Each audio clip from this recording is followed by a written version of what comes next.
another Sunday and it's another Sunday's best food for me. For me lang at hindi para sa aking mga anak. At ito nga pinaka-the best sa lahat. At dahil busog na tayo ano pa nga ba't maglilinis na naman tayo ng bahay. Nilagyan ko na rin pala ng bedsheet clip itong aming bedsheet. At araw-araw na lang nakahubad itong aming higaan.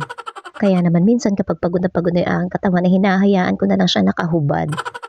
Kahit gaano ko pa gusto na magiging maayos palagi ang aming tahanan ay hindi ko magagawa dahil hindi naman ako superwoman. Katulad ngayon na may trangkaso pa ako. Kaya hindi mo talaga mapiperfect ang mga bagay-bagay. Dahil walang ganun, besh.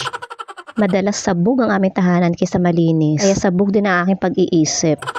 Sabay pa nga kaming tinamaan ng lintik ni Jowa. Unang ang tinrangkaso si ate, sumunod naman si Bunso, ako tapos si Jowa. Kaya pamahid is life. Kung dati nga ay ayaw na ayaw ko maglagay nito, iba na ngayon. Present na siya sa ulunan namin palagi.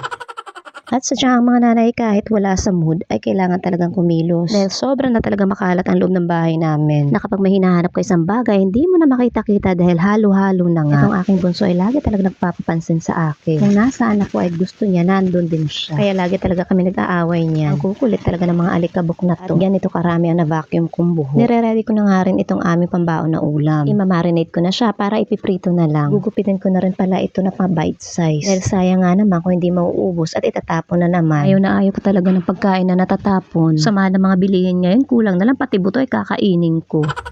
Kung di nga lang nakakamatay. Iniligay ko na rin pala sa lagayan itong gatas na pampapak ng aking mga anak. Hindi nga nila yan iniinom kundi pinapapak.